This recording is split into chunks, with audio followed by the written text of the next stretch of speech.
جب اللہ کا ذکر ہوتا ہے تو ان کے دل دہل جاتے ہیں، کانپ جاتے ہیں۔ وَإِذَا تُلِيَتْ عَلَيْهِمْ آيَاتُهُ زَادَتْهُمْ ایمانا، فرمایا جب قرآن پڑھا جاتا ہے تو ان کے ایمان میں اور اضافہ ہوتا ہے، ان کے ایمان کا نور اور بڑھ جاتا ہے، ایمان نور و نلا نور ہو جاتا ہے۔ اور حضرت سیدنا عمر فاروق رضی اللہ عنہ کے بارے میں ہے کہ جب ایک آیت سن لیتے نا آپ کبھی، بعض اوقات ایسی رقت طاری ہوتی کہ آپ کئی دن بستر پہ پڑے رہتے اور لوگ عیادت کرنے آتے، پوچھنے آتے کہ اب آپ کا کیا حال ہے۔ یہ آیتیں سن کر ان کی کیفیت بدل جایا کرتی۔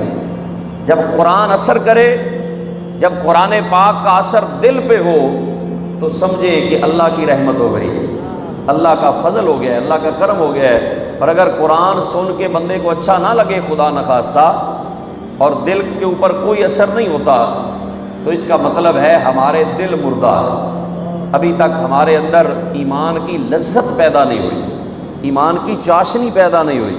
اور یہ تو ویسے ہی کلام ایسا ہے، میرے رب کا کلام ہے نا، بھیجنے والا رب العالمین ہے، لانے والا جبریل امین ہے، اور جس پہ اترا وہ نبی رحمت للعالمین ہے، میرے آقا کے سینہ اقدس پہ اترا، اور اس نے عرب کے بڑے بڑے ظالموں کے دلوں کو بدل دیا، اندھیروں کو نور سے بدل دیا، سختیوں کو نرمیوں سے بدل دیا، اور جو لوگ پہلے قاتل تھے قرآن نے آ کر ایسا بدلا کہ اب وہ ایڑی زمین پہ نہیں لگاتے کہ کوئی چیونٹی پاؤں کے نیچے نہ جائے۔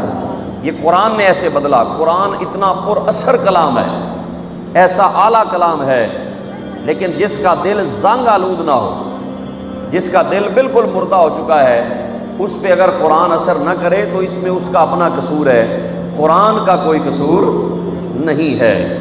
تو قرآن سن کر ان کے دلوں کی کیفیت بدل جاتی ہے۔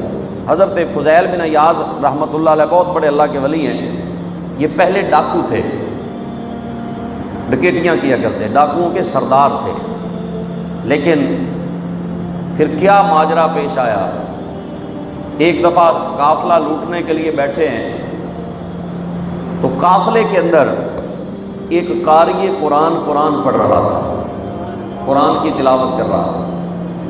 تو جب وہ قافلہ قریب پہنچا نا ڈاکوؤں کے، تو اس نے یہ آیت پڑھی، الم یعنی، کیا یہ وقت نہیں آ گیا، الم یعنی للذین آمنوا ان تخشع قلوبہم لذکر اللہ، کیا مومنوں کے لیے ابھی دل وہ وقت نہیں آیا کہ ان کے دل اللہ کے ذکر میں جھک جائیں۔ یہ آیت جب پڑھی تو فضیل بن عیاض کی آنکھوں میں آنسو آ گئے، رونا شروع کر دیا۔ جو ان کے ساتھی تھے ڈاکو، انہوں نے کہا کہ آج کیا ہو گیا آپ کو، آپ آج کیوں ڈر کے رو رہے ہیں؟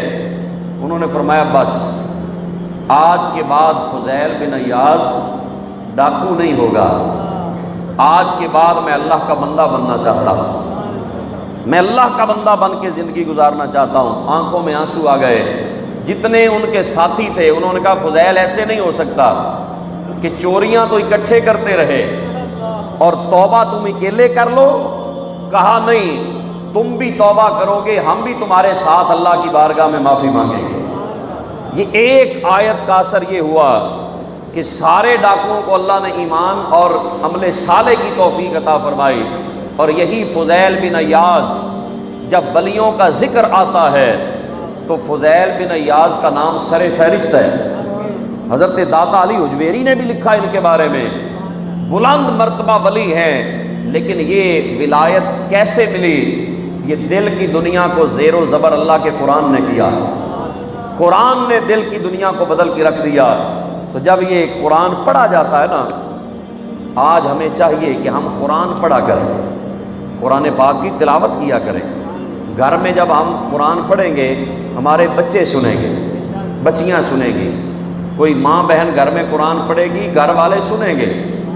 تو جب قرآن سنیں گے تو ان کے دل پہ اثر ہوگا، پریشانیاں دور ہوں گی، مصیبتیں دور ہوں گی، اور دلوں کو ایمان کی لذت نصیب ہوگی۔ لیکن وہ کم گھر رہ گئے جہاں پہ اللہ کے قرآن کی آوازیں آ رہی ہیں، بہت تھوڑے گھر ہیں جہاں رب کا قرآن پڑھا جاتا ہے۔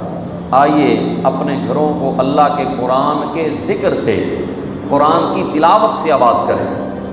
گھروں سے قرآن کی آواز آئے گی تو رب کی رحمت ہوگی، رب کا فضل ہوگا۔